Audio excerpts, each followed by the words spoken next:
เฮ้ยแนะนำซื้อเลยดูซื้อยังก่อนอาเลียไม่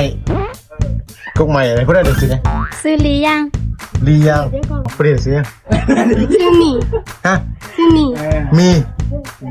มีสิบ่น้องมีสิบ่อ๋อมีไว้อยู่นะซิดา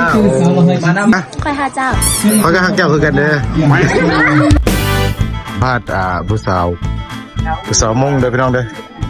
ผู้สาวมงนะฮะเดี๋ยวให้ดูนี่บ่นึกคนมาสัมผัสผู้สาวเนาะไปบุญน้ำยาวเด้อมาแรงเด้อมาเด้อก็พี่เอาน้องไม้บ่นึกคนมาแต่ผู้ใดสัญญาผู้ใดนี่น้องไม้อันนี้มันเอาไม้ให้ได้บ่แม่นเอาเยอะบ้านน้ำเอาบ้านน้ำยาไปเนาะยิ่งเบาเลยมั้งสารยามได้กินข้าวเปียกได้งามหมดทุกคนเลยขอบใจเด้อน้องไม้เด้อเอาเพื่อนให้ได้ไวๆเด้อภาษาโมก็จะได้สบายดีทุกคนเดี๋ยวลงชวนเลยลงสุดตรงให้แก่ขาวเนี่ยคือไปต่างกันแท้มองคือกันแต่ว่าเว้าต่างกันหนูสัมผัสผู้สาวได้ไงสบายดีทุกคนย้อยชงไล่ฮะชัวตูย้อยชงชัวตูมันบอกสบายดีทุกคนเนาะอันนี้เป็นสาวกินเฟอร์ผู้สาวที่อยู่ตัวนี้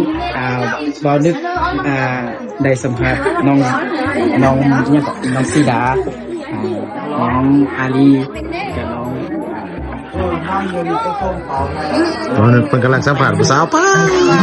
วันนี้น้องไม่ซี่เอาแต่ผ่าพอนะเฮานะเบาเสียงไม่ละละกุ๊กใหม่เนาะสบายดีน้องอาลีเด้อพวกน้องกินเขากำยังของงามกินเฟอร์เลย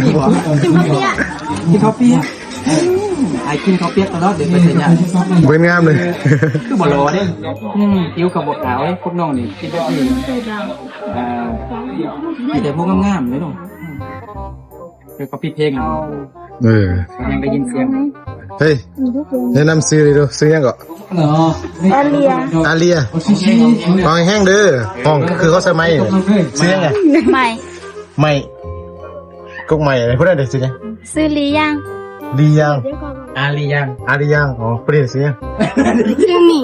ฮะซื้อหมี่มีสิบ่น้องมีสิบ่อ๋อมีไว้อยู่นะวันนี้เลยสิวันนี้เลยซิดามาน้ำมาซิดามาบนรูปเนาะสบายดีบนรูป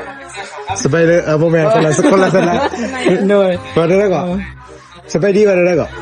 ฮะย่อชงย่อทรงแต่เป๊ะไม่ยังมากุลูกอเป๊ะไม่ยังกุลูกอเป๊ะไม่ฮะคอยหาเจ้าเขาก็หักเจ้าคือกันเด้อเอากุลูกอมาเลยใส่มักเขาพอสำนึกแล้วเขาจะบอกไล่ก็เคย